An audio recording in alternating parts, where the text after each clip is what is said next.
कि उनकी असली पार्टी कौन है। अगर ये बात आप जानेंगे नहीं तो आप भटकते रहेंगे, और कोई भी आदमी आपको नीला झंडा दिखा करके जय भीम बोल करके भगाने का काम करेगा, लेकिन सारे नीले झंडे और सारे जय भीम वाले लोग बहुजन समाज के हित में काम नहीं करते, बात आप सभी लोग जानते भी।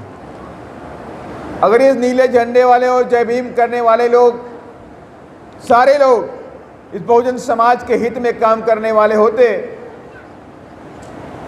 तो मानवर श्री कांशीराम साहब को 14 अप्रैल 1984 को बहुजन समाज पार्टी नहीं बनानी पड़ती।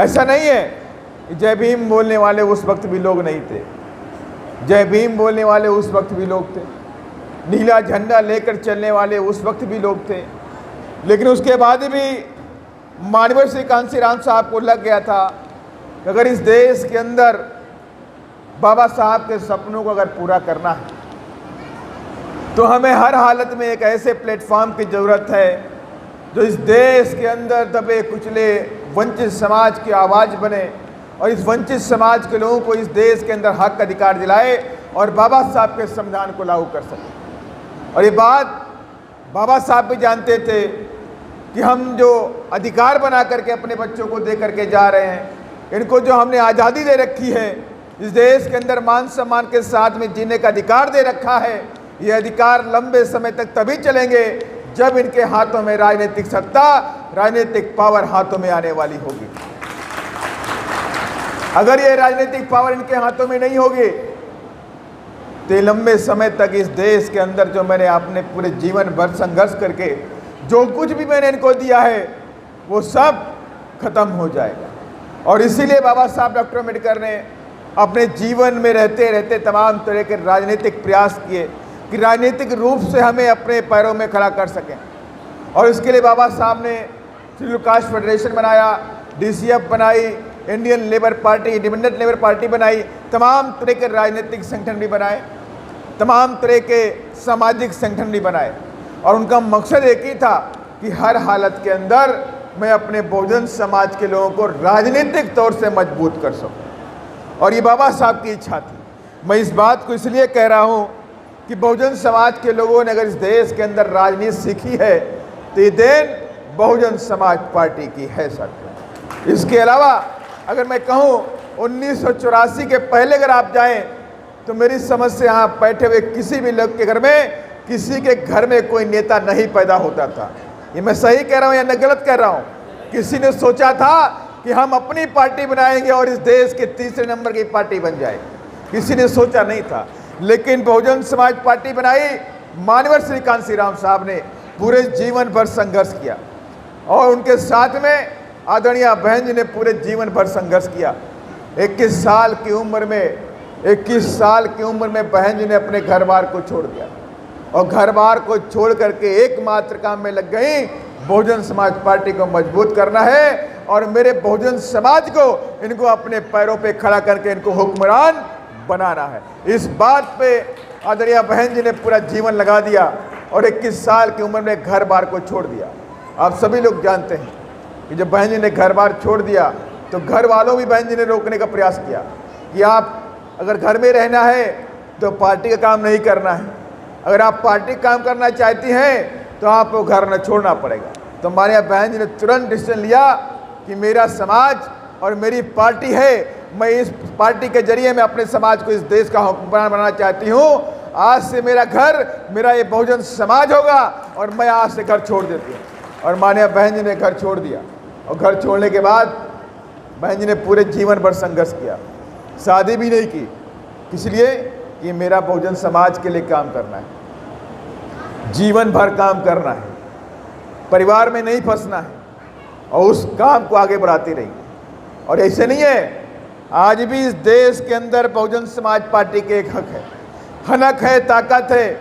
अगर इस देश के अंदर हम सत्ता में नहीं हैं, किसी प्रदेश के अंदर सत्ता में नहीं है, लेकिन बहुजन समाज पार्टी की आवाज़ कश्मीर से लेकर कन्याकुमारी तक गूंजने का काम करती साथी।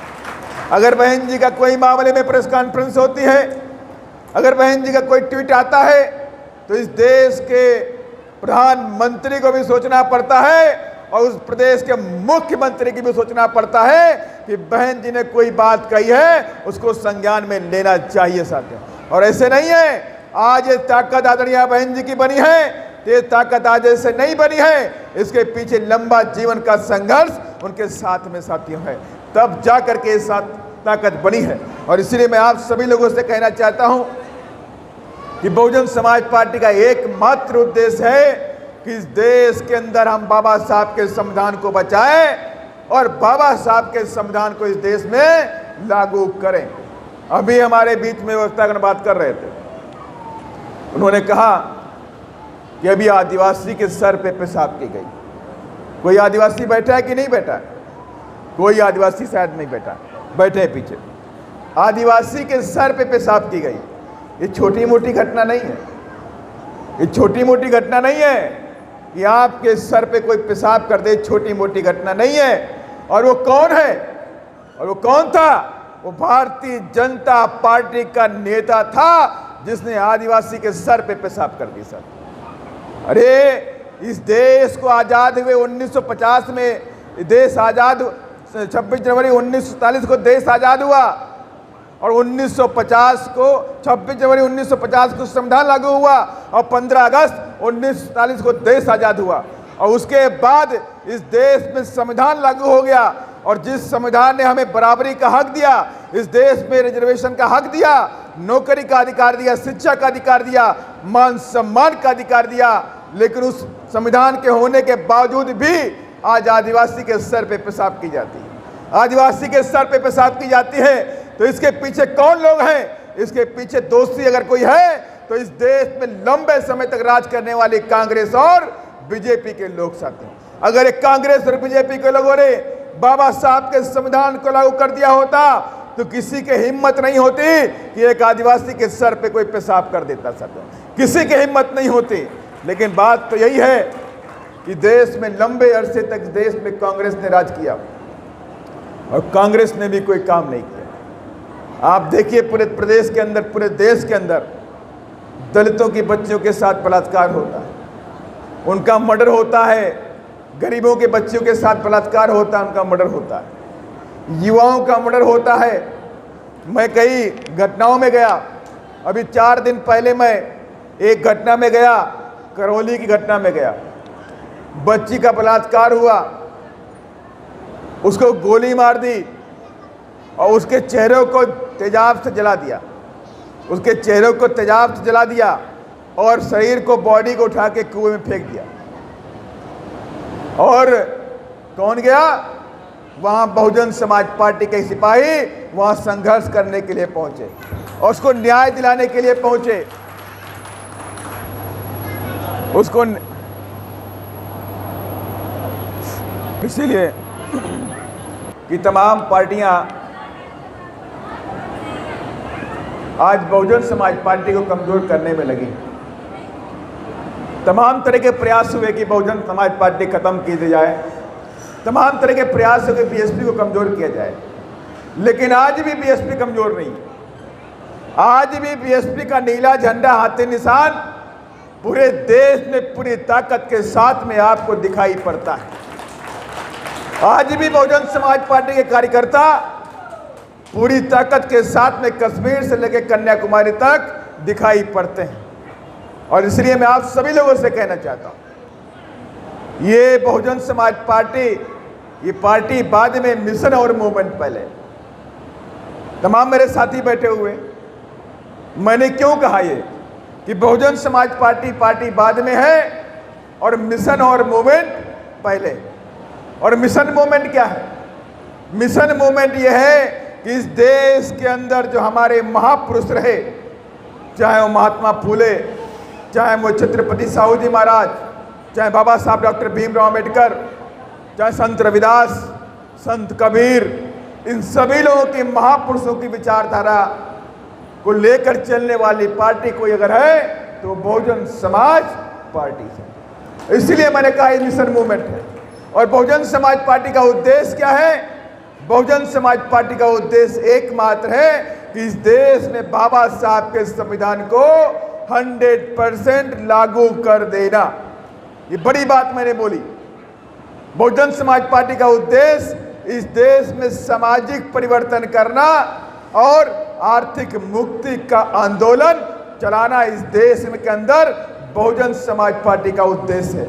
ये सामाजिक परिवर्तन कोई छोटी मोटी बात नहीं है। ये सामाजिक परिवर्तन कोई छोटी मोटी बात नहीं है। ये आर्थिक मुक्ति का आंदोलन भी कोई छोटी मोटी बात नहीं है। ये सारी पार्टियां अगर घबराती हैं तो इन्हीं दो बातों से घबराती हैं, ये सारी पार्टियां। और जो संविधान में बाबा साहब ने लिखा, अगर संविधान की अगर मैं बात करूं तो संविधान के अंदर भी ये दोनों बातें लिखी हुई। बाबा साहब ने जब संविधान लिखा तो संविधान के अंदर जो पहला पन्ना होता है उसे बोलते हैं प्रस्तावना और अंग्रेजी में बोलते हैं प्रियम्बल। और उस संविधान के अंदर बाबा साहब ने प्रियम्बल में लिखा justice, liberty, equality and fraternity की बात करी। बाबा साहब ने न्याय की बात करी। और बाबा साहब ने न्याय की बात करी तो बाबा साहब ने कहा 3 तरह के न्याय हमको चाहिए। पहला न्याय राजनीतिक न्याय, दूसरा न्याय सामाजिक और तीसरा आर्थिक। 3 तरह के न्यायों की बात बाबा साहब डॉक्टर भीमराव अम्बेडकर जी ने संविधान में करी। 26 नवंबर 1949 को जब बाबा साहब ने आखिरी भाषण दिया तो उन्होंने इस बात को दोहराया भी कि हम लोग विरोधाभासी जीवन में प्रवेश करने जा रहे हैं, जहां पर आने वाली सरकारों से, मैं शॉर्टकट में कह रहा हूं, आने वाली सरकारों से मेरा अनुरोध है कि प्रियम्बल में लिखी बातों को जल्द से जल्द लागू की जाए। ये मैंने बात शॉर्टकट में करी। और ये भी कहा मैंने आज इस देश के अंदर दबे कुचले गरीबों पिछड़ों के बच्चों को इस देश के अंदर राजनीतिक न्याय दे दिया, लेकिन सामाजिक न्याय और आर्थिक न्याय देना भी बाकी है। ये बात कब कही गई? 1950 के अंदर। लेकिन 1950 से लेकर 2023 हो गई। इस देश के अंदर लंबे अरसे तक कांग्रेस, लंबे अरसे तक बीजेपी ने राज किया, लेकिन इन लोगों ने बाबा साहब के संविधान में लिखी बातों को लागू नहीं किया, बिल्कुल नहीं लागू किया। और बाबा साहब ने कहा मैंने अपने जीते जी मैंने अपने बच्चों को इस देश के अंदर राजनीतिक न्याय दे दिया। माने कि 1 वोट 1 मैन 1 वैल्यू, माने आपका जो वोट है उस वोट की कीमत अदानी के वोट के बराबर है कि नहीं है? बराबर है कि नहीं है? माने कि आपका वोट अदानी के वोट के बराबर है। आप पैसे में उसके बराबर नहीं है, आप सामाजिक स्थान में उसके बराबर नहीं है, आर्थिक रूप से बराबर नहीं है, लेकिन राजनीतिक रूप से हम उसके बराबर हैं। माने कि आपका वोट इस देश का सबसे रईस आदमी अदानी है तो उस रईस आदमी के बराबर हमारा वोट की वैल्यू है कि नहीं है? तो यही बात बाबा साहब चाहते थे। बाबा साहब चाहते थे कि सामाजिक रूप से मेरे लोग और आर्थिक रूप से मेरे लोग बराबर हो जाएं, और इसके लिए बाबा साहब ने आने वाली सरकारों से अनुरोध भी किया। लेकिन दुर्भाग्य रहा कि जिन सरकारों ने इस देश में लंबे अरसे तक राज किया उन लोगों ने बाबा साहब के संविधान को पूरी तरह से लागू नहीं किया। अगर लागू किया होता तो इस देश के अंदर सामाजिक परिवर्तन की बात या आर्थिक मुक्ति की बात हमें नहीं करनी पड़ती, बीएसपी को नहीं करनी पड़ती। बाबा साहब की उन्हीं बातों को पूरा करने के लिए बहुजन समाज पार्टी का निर्माण 14 अप्रैल 1983 को माननीय श्री कांशी राम साहब ने कर दिया। और आज इस बीएसपी को कमजोर करने के लिए तमाम लोग हैं वो सोचते हैं बीएसपी को कमजोर कर दिया जाए।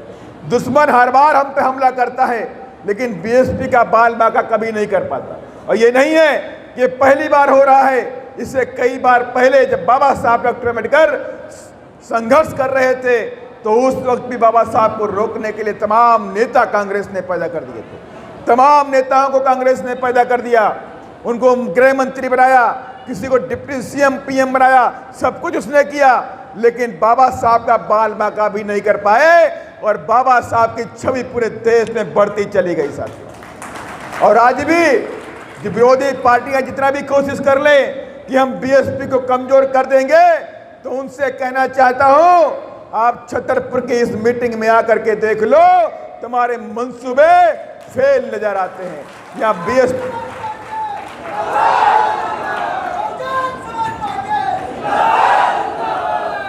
और इसीलिए मैं कहना चाहता हूं, ये माइक थोड़ा गड़बड़ है, लंबा नहीं बोल पाऊंगा, आवाज खिंच रही है, लंबी लंबी खिंच रही है। आप लोग भाई पहले से आते हो माइक तो चेक कर लिया करो।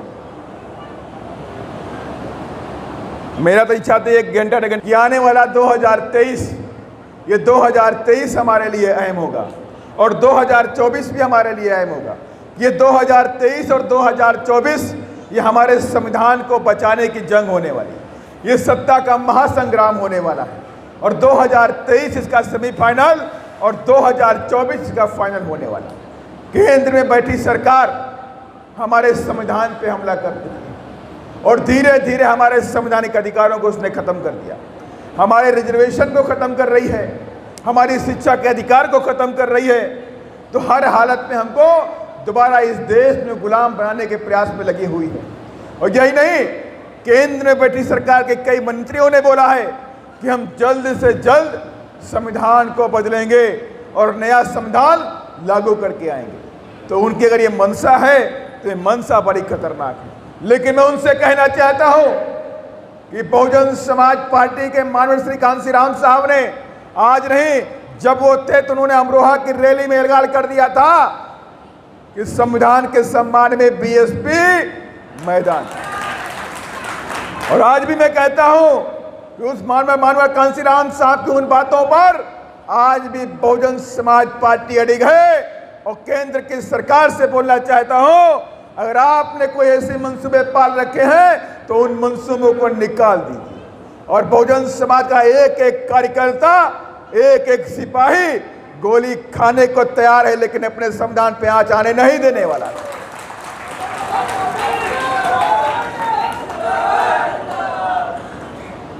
और इसलिए मैंने कहा कि 2023 इसलिए अहम हमारे लिए है कि 2024 में इस देश में केंद्र का चुनाव होने वाला।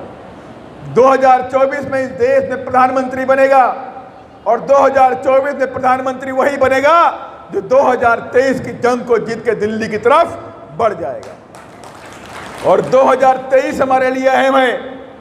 आज पूरे देश के अंदर ये चर्चा है कि बहुजन समाज पार्टी इन चारों प्रदेशों में बड़ी ताकत बन करके उभरने वाली है।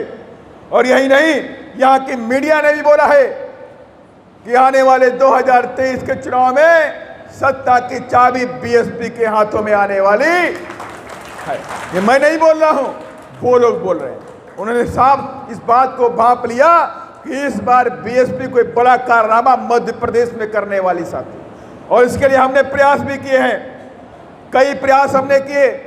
साइकिल यात्रा निकाली, गांव-गांव यात्रा निकाली। अभी अध्यक्ष जी ने पूरे प्रदेश के अंदर बहुजन राज अधिकार यात्रा 75 दिनों तक पूरे प्रदेश के अंदर चलाई। गांव-गांव गए वो, पूरी भरी दोपहरी में, भयंकर गर्मी में, अप्रैल मई जून की जो गर्मी थी उस गर्मी के अंदर रथ लेकर के पूरे गांव-गांव में जाने का काम किया साथी। गांव-गांव में गए, लोगों के अंदर मिलने का प्रयास किया, लोगों को समझाया भी है और लोगों ने संकल्प लिया है कि 2023 में हम अपना वोट किसी को नहीं देंगे, अपनी पार्टी हाथी का चुनाव निशान बीएसपी को देंगे। सर, ये गांव-गांव से लहर आई है, गांव-गांव से लोगों ने जागे हैं। और इस बार उन लोगों ने कसम खाई है कि हम, लोग कहते हैं उत्तर प्रदेश रिजल्ट नहीं आया, तो उत्तर प्रदेश का बदला हम मध्य प्रदेश से लेने वाले भी सर, मध्य प्रदेश से लेकर के रहेंगे। और मध्य प्रदेश में बीएसपी को ताकतवर बना करके सत्ता की चाबी अपने हाथों में लेने का भी काम करेंगे। बिना बीएसपी के भोपाल की विधानसभा का ताला इस बार नहीं खुलने वाला, ये सभी लोग जान चुके हैं, पूरे देश के लोग जान चुके हैं साथियों। और इसलिए मैं कहना चाहता हूं, अगर आप सभी लोग चाहते हैं कि 2024 में आपकी बहन जिस देश की प्रधानमंत्री बने, चाहते हैं कि नहीं चाहते? कितने लोग चाहते हैं? कितने लोग चाहते हैं बहन जी देश की प्रधानमंत्री बने? ये मेरी बात नहीं है, ये आप सबके दिल की बात है कि नहीं, ये बताइए मुझे। ये आप सभी लोग दिल से चाहते हैं कि काश मेरी बहन जी इस देश की प्रधानमंत्री बन जाए। बन जाए कि नहीं बन जाए? लेकिन क्या हो रहा है, कांग्रेस बहन जी को प्रधानमंत्री देखना नहीं चाहती। वो डरी हुई है कि अगर बहन जी प्रधानमंत्री बन जाएंगी तो ये लोग जो मेरे घरों में झाड़ू लगाते हैं, मेरा घर में साफ कराई करते हैं, जो खेतों में काम करते हैं, ये राजा बन जाएंगे। कांग्रेस नहीं चाहती। कांग्रेस ने 2008 में बहन जी को प्रधानमंत्री बनने से रोक दिया था। भारतीय जनता पार्टी और कांग्रेस के लोग आपस में मिल गए थे और 2008 में तमाम पार्टियों ने बहन जी के नाम का अनुमोदन कर दिया था कि हम कल बहन जी को इस देश का प्रधानमंत्री बनाएंगे। लेकिन कांग्रेस और बीजेपी रात में आपस में मिल गई और सुबह पार्लियामेंट के अंदर नोटों के बंडल दिखाए गए, नोटों को बंडल दिखा दिए गए और माननीय बहन जी को प्रधानमंत्री बनने से रोक दिया गया। और आज भी कांग्रेस और बीजेपी के लोग नहीं चाहते कि बहन जी प्रधानमंत्री बन जाए। उनको डर है कि ये देश में जो दलित, आदिवासी, गरीब गुरबा है, इनके घर से कोई प्रधानमंत्री नहीं बनना चाहिए। अगर ये लोग प्रधानमंत्री बन जाएंगे तो ये झोपड़पट्टियों में रहने वाले लोग बड़े बड़े ऊंचे ऊंचे महलों में रहना शुरू कर देंगे सर। इसीलिए हमें रोकने का प्रयास होता है। लेकिन मैं उनसे कहना चाहता हूं, मैं कांग्रेस से कहना चाहता हूं, बीजेपी से भी कहना चाहता हूं, न तुम बाबा साहब को रोक पाए थे और न आज तुम बहन जी को रोक पाओगे।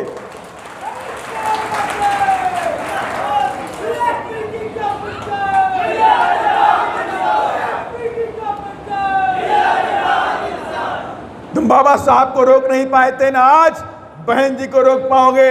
और आज मेरा बहुजन समाज ये मन में ठान चुका है कि 2024 में इस बार अपनी बहन जी को गद्दी पर दिल्ली के बैठा करके रहेंगे साथियों। और इसके लिए 2023 की जंग हमें जीतना जरूरी है। अगर ये 2023 का सत्ता का संग्राम अगर जीत गए तो 2024 में कोई हमें रोक नहीं सकता। और इसलिए मैं तमाम मेरे साथी बैठे हुए, युवा साथी बैठे हुए हैं, भटकने की जरूरत नहीं है। कोई भी आदमी नीला झंडा, हाथी निशान जब तक उसके पास ना हो, जब तक हाथी निशान उसके पास ना हो, तब तक मान लेना कोई ये बहरूपी आया हुआ है। क्या है? बहरूपी आया हुआ। और जब नीला झंडा, हाथी निशान आपके घर के सामने से निकल जाए तो मान लेना कांसी राम साहब का संदेशा मेरे घर के सामने आ गया। मान लेना कि कांसी राम साहब का संदेशा मेरे घर से सामने से आ गया है। और 2023 में न साइकिल होगी और न पंजा होगा, न ये फूल होगा, सिर्फ हाथी का बटन दबेगा साथियों। और इसके लिए भी दुश्मन बड़ा होशियार है। वो तमाम तरह के हथकंडे अपनाएगा, तमाम तरह तरह की बातें करेगा। क्या करेगा? कहीं आपको दारू की बोतल बांटेगा। होता है कि नहीं होता है? जब चुनाव आता है तो बड़े बड़े लोग, बड़े बड़े रईस लोग दारू की बोतलें लेके आते हैं, मुर्गा खिलाते हैं। आइए हिरवार जी, आइए चौधरी जी, अरे बैठो बैठो भाई, कुर्सी खाली करो, सब कुछ करेंगे।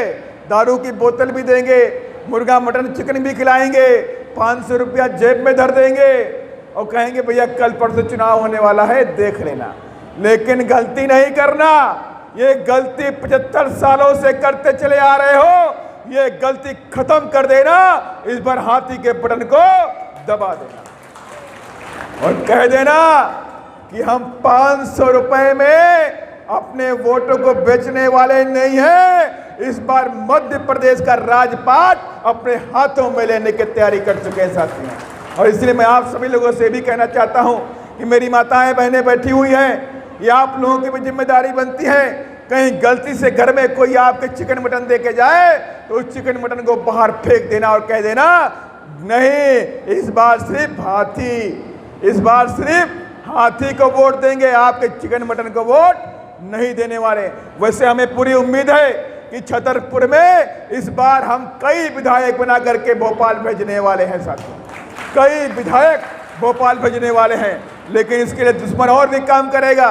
दुश्मन दूसरा काम यह करेगा, जब देखेगा कि आप अपना वोट बेच नहीं रहे हो, आप अपना वोट नहीं बेच रहे हो, तो आपके बीच में बहरूपीय भेजने का काम करेगा। बहरूपीय कौन से? एक जंगल की मैं आपको कहानी सुना रहा हूं। एक जंगल में एक मदारी था और मदारी के पास एक पालतू तीतर था। जानते नहीं जानते तीतर को? जानते हैं? तो एक मदारी के पास पालतू तीतर था और मदारी अपने पालतू तीतर को डेली काजू बादाम खिलाए।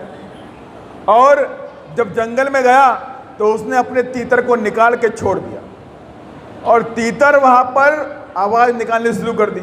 क्यों क्यों की आवाज़ निकाली तो जो बिलों के अंदर जंगल में तीतर बैठे हुए थे तो उनको लगा कोई शहरी भाई हमारा आया, कोई बहुत रईस आदमी आया है हमारा तीतर भाई, बड़ा गोरा गोरा मोटी मोटी आवाज़ से बोल रहा, अंग्रेजी बोल रहा है। तो भाई अगर आप भी काजू बादाम डेली खाओ, संतरे डेली खाओ, आप भी अच्छे घरों में रहो तो क्या हो जाओगे?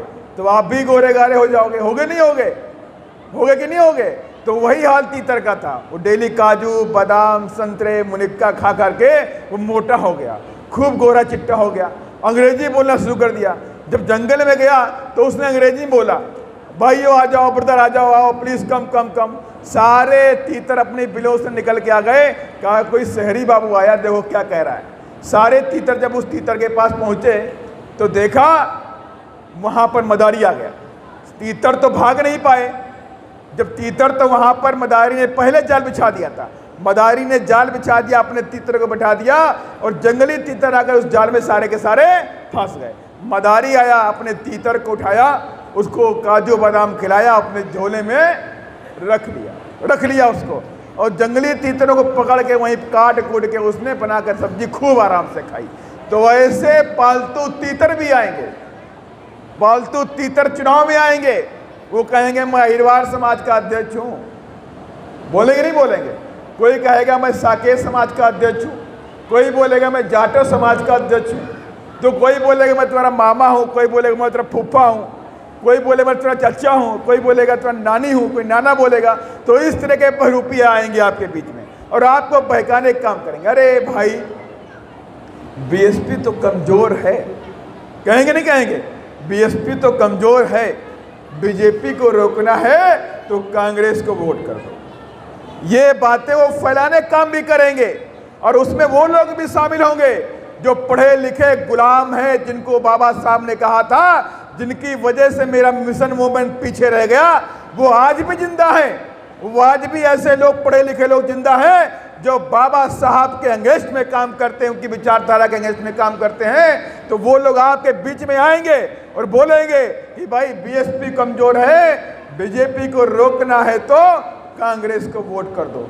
जिनकी अम्मा कांग्रेस है वो लोग ऐसी बात बोलने का काम करेंगे। साथी, हमारी मदर कांग्रेस नहीं है, हमारा जो कुछ भी है तो मेरी बहुजन समाज पार्टी है, और जो कुछ भी है वो हमारे बाबा साहब डॉक्टर भीमराव अंबेडकर साहब है। तो वैसे लोगों से भी सावधान रहने की जरूरत है, क्योंकि बहुजन समाज पार्टी कमजोर नहीं है। अगर आप क्या कमजोर हैं, अगर आप कमजोर हैं तो बीएसपी कमजोर है, अगर आप मजबूत हैं तो बीएसपी मजबूत है। साथियों, तो मुझे बताइए कि आप मजबूत हैं कि कमजोर हैं? कितने लोग मजबूत हैं? आवाज आनी चाहिए, बीएसपी जिंदाबाद। तो इसके मतलब बीएसपी कमजोर तो उनको बता देना कि भाई इस बार तुम्हारा जाल नहीं चलने वाला। इस बार हम बाबा साहब की कसम खा करके हाथी का चुनाव जिताने वाले हैं, हाथी का बटन दबाने वाले हैं। जब तक आप ये काम नहीं करेंगे तब लगे गुलामी का दौर खत्म नहीं होने वाला।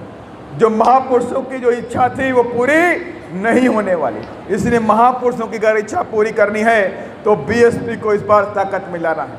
और बीएसपी अगर आप 2023 में ताकत में लेकर के आएंगे तो मैं दावे के साथ में कहता हूं, नीला झंडा दिल्ली की गद्दी पर लहराएगा। साथियों, इसलिए मैं आप सबसे बार बार ये अनुरोध करता हूं कि जो भी मेरे युवा साथी आए हुए हैं, युवाओं को भटकने की जरूरत नहीं है। आप काम कहीं भी करो, उससे मुझे मतलब नहीं है, उससे कोई मतलब नहीं है। लेकिन आपकी राजनीतिक सोच एक होनी चाहिए और आपकी राजनीतिक पार्टी सिर्फ बहुजन समाज पार्टी होनी चाहिए। अगर आपकी ये पार्टी अपनी है तो इसके लिए आज से ही आप लोग, अभी हमारे अध्यक्ष जी ने बोला कि 4 महीने में कोई नौकरी नहीं मिलने वाली। ये बात मानते हैं कि नहीं मानते? 4 महीने में कोई नौकरी नहीं मिलने वाली है। अक्टूबर में या सितंबर के आखिरी में आपका आचार संहिता लागू हो जाएगी और आचार संहिता लागू होते ही जो भी नौकरियों की प्रक्रिया होगी वो चुनाव तक की रोक दी जाएगी। रुक जाएगी। सारे काम चुनाव तक के रोक दिए जाएंगे। और कौन से काम होंगे? सिर्फ राजनीतिक काम किए जाएंगे। तो इसलिए मेरे तमाम नौजवान साथी बैठे हुए हैं, तो उन लोगों को भी जरूरत है या नीले झंडे हाथ से निशान को ताकत देने की। अगले 4 महीने तक मेरा नौजवान साथी गांव-गांव, धाड़ी-धाड़ी जाएगा, घर-घर जाएगा और बाबा साहब की अलग को जगाने का काम करके रहेगा और सिखाएगा कि 2023 में ताकत लेके आनी है। 2023 में इतनी ताकत लेके आनी है कि बिना बीएसपी की सरकार वहां पर ना बनने पाए। और जिस दिन हम सत्ता में आ गए उसी दिन 10 लाख नौकरियां देने का काम करेंगे प्रदेश के अंदर। और ये जो दुकानें खोल रखी हैं मुख्यमंत्री जी ने व्यापम की, खुली नहीं खुली है, उनका विधायक है, उनके विधायक के स्कूल में सेंटर पड़ता है और उनके सेंटर में सारे लोग पास हो जाते हैं। माने जो दुकानें खोल रखी व्यापम की, ये जितने व्यापम वाले हैं बीएसपी के आते ही कहाँ जाएंगे पता नहीं, कहाँ गायब हो जाएंगे। एक भी व्यापम नहीं मिलेगा यहाँ पर, ये सब प्रदेश छोड़ करके भाग जाएंगे, दूसरे प्रदेश में पहुँच जाएंगे और 10 लाख नौकरियों की भर्ती हम कराएंगे। आदरणीय बहन जी ने जब उत्तर प्रदेश में जब मुख्यमंत्री बनी तो करीब 50 लाख नौकरी 4 बार की सरकार में देने का काम किया। 4 बार के सरकार में 50 लाख नौकरी देने का काम किया। और यही नहीं, जब आदरणीय बहन जी मुख्यमंत्री बनी तो 4.5 लाख लोगों को 2 से 3 एकड़ जमीनों के पट्टे भी देने का काम किया था। और बहन जी का जो नारा था मानवर साहब का कि जो जमीन सरकारी है वो जमीन, तो वो नारा भी यहां भी पूरा करेंगे। और बड़े बड़े भूमाफियाओं ने जो कब्जा कर रखा है उनकी जमीनों को लेकर के गरीबों में बांटने का भी काम इसी प्रदेश में भी करेंगे सर, इसी प्रदेश में करेंगे। क्योंकि हम अपने सिद्धांतों से कोई समझौता नहीं करते, कोई सिद्धांतों से समझौता नहीं करते हैं। इस प्रदेश के अंदर शिक्षा के लिए द्वार भी खोलेंगे। बाबा साहब ने कहा था शिक्षित बनो, संघर्ष करो और संगठित रहो। शिक्षित बनने के नाम पर आदरणीय बहन जी ने उत्तर प्रदेश के अंदर हजार इंटर कॉलेज खोल दिए, सैकड़ों डिग्री कॉलेज खोल दिए, 5 यूनिवर्सिटी खोल दी और पूरी पढ़ाई वहां पर SC ST गरीबों की फ्री कर दी। पूरी पढ़ाई फ्री उत्तर प्रदेश में कर दी गई। लेकिन वो सब सिस्टम आपके मध्य प्रदेश के अंदर नहीं है। मध्य प्रदेश में कोई शिक्षा फ्री नहीं है। क्या फ्री है? क्या शिक्षा फ्री है? क्या नहीं है ना। तो मध्य प्रदेश में कोई शिक्षा फ्री नहीं है। लेकिन बीएसपी के आते ही गरीबों की शिक्षा यहाँ प्रदेश में फ्री कर दी जाएगी, बिल्कुल फ्री कर दी जाएगी। मुख्यमंत्री बोलते हैं लाडली योजना। अरे तुम कौन सी लाडली योजना लेके आए हो भाई? जहां पर बच्चियों का बलात्कार डेली होता है, आए दिन बलात्कार होता है। दतिया में बलात्कार हो गया 2 सगी बहनों के साथ। और कौन शामिल है? बीजेपी का नेता उसमें शामिल है, बीजेपी के नेता के बेटा उसमें शामिल है। दतिया के अंदर बलात्कार होता है, भोपाल के अंदर बलात्कार होता है।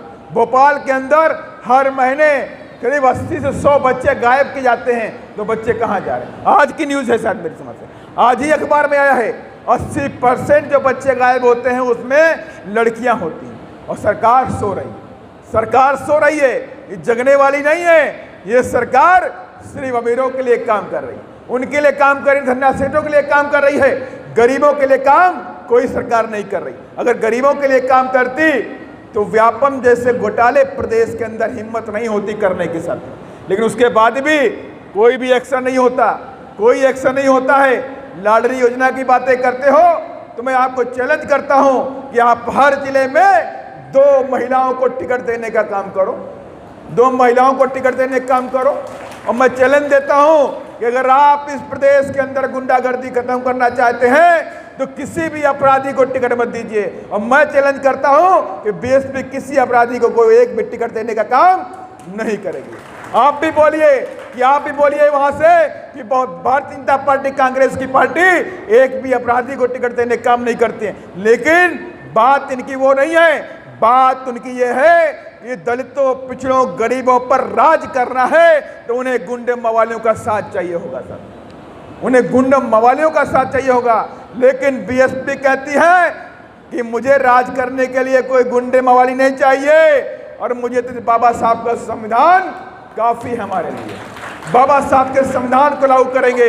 इसलिए मैं आप सभी लोगों से कहना चाहता हूं कि जो कुछ भी हमें मिला है महापुरुषों के संघर्ष से मिला हुआ है। जो कुछ भी मिला है महापुरुषों के संघर्ष से मिला है। बाबा साहब का जीवन भर का संघर्ष है और बाबा साहब के जीवन भर के संघर्ष में बाबा साहब ने अपने औलादे खोई हैं, बाबा साहब ने अपनी धर्मपत्नी खोई है। जीवन भर का कष्ट जहाँ है बाबा साहब डॉक्टर अम्बेडकर ने, उसके बाद ये संविधान दिया है इस देश के अंदर हमको, उसके बाद ये मान सम्मान, कुर्सी, साफा, पगड़ी, माला, अच्छे कपड़े, ये बाबा साहब के संघर्षों की बदौलत हम सबको मिले। और आज ये सब खतरे में, ये मान सम्मान, नौकरी, शिक्षा, ये सब खतरे में है। और ये सब खतरे में इसलिए है कि बैठी सरकारें बाबा साहब के संविधान को खत्म करना चाहती हैं, और इसको बचाने का एकमात्र तरीका है राजनीतिक सत्ता, राजनीतिक पावर हमारे हाथों में आनी चाहिए। अगर राजनीतिक पावर हाथों में आ गई तो किसी की हिम्मत नहीं कि हमारे संविधान पे आंख उठा करके भी देख ले सकते। इसलिए मैं आप सभी लोगों से यही मैं गुजारिश करता हूं कि आप सभी लोग मिल करके पूरी ताकत के साथ में इस बार हाथी का बटन दबाएंगे और बीएसपी को जिताने का भी काम करेंगे। और माननीय श्री कांशीराम साहब ने जब बीएसपी बनाई तो तमाम तरह के नारे भी देने का काम किया था। जो पुराने साथी यहाँ बैठे हुए हैं तो उन सबको पता है कि पहले कहा जो जमीन सरकारी है वो जमीन हमारी है, मंडल से लेंगे एसपीडीएम, वोट से लेंगे सीएम पीएम। कहा कि नहीं कहा? वोट से लेंगे सीएम पीएम और मंडल से लेंगे एसपीडीएम। ये नारा माननीय श्री कांशीराम साहब ने दिया। और ये भी दिया कि जो सरकार निकम्मी है वो सरकार रोजी रोटी दे ना सके वो सरकार निकम्मी है, और जो सरकार निकम्मी है वो सरकार। ये सारे नारे किसने दिए? माननीय श्री कांशीराम साहब ने दिया। और एक और नारा भी दिया कि वोट हमारा राज तुम्हारा। कभी सोचा है इस नारे के बारे में कि माननीय श्री कांशीराम साहब ने इस नारे को क्यों दिया कि वोट हमारा राज तुम्हारा? नहीं चलेगा, नहीं चलेगा। माननीय श्री कांशीराम साहब ने कहा कि जो लोग तुम्हारा छुआ पानी नहीं पीते हैं, जो लोग तुम्हारा छुआ हुआ पानी नहीं पीते हैं, जो लोग तुम्हारे बच्चों से नफरत करते हैं, जो लोग तुम्हारे घरों से नफरत करते हैं, जो लोग तुम्हारे अच्छे कपड़ों से नफरत करते हैं, तो क्या वो लोग तुम्हारा वोट लेकर के तुम्हारे बच्चों के अधिकार बनाने का काम करेंगे? करेंगे क्या? कितने लोग मानते हैं नहीं करेंगे? सारे लोग मानते हो नहीं मानते हो?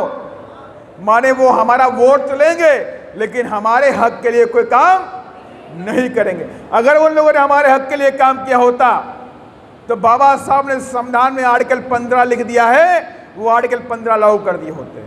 लेकिन आज तक इस देश के अंदर आर्टिकल 15 भी पूरी तरह से लागू नहीं किया। और आर्टिकल 15 इस देश में कहता है जाति धर्म जन्म के स्थान में कोई भेदभाव नहीं होगा।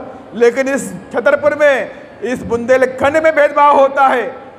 लोगों को जूते पहनने का भी अधिकार नहीं, घोड़ी पे बैठने का भी अधिकार यहाँ नहीं मिलता है। तो अगर घोड़ी पे बारात निकालते हैं तो उन पे पत्थर चलाए जाते हैं। हुआ कि नहीं हुआ है? यहीं पे उन्होंने काम किया है। तो इसलिए मैं आप सभी लोगों से कहना चाहता हूं कि अगर आप चाहते हैं इन अत्याचारों से मुक्ति पाना तो बीएसपी को है लाना।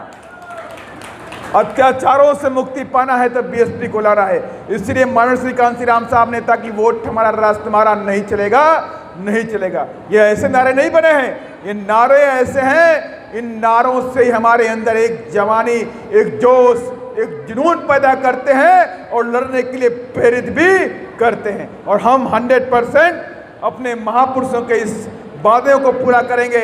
और 2023 में बीएसपी की सरकार नहीं बना पाए पूरी तरीके से तो इतनी ताकत जरूर बनाएंगे कि बिना बीएसपी की चाबी के वहां ताला ना खुलने पाए।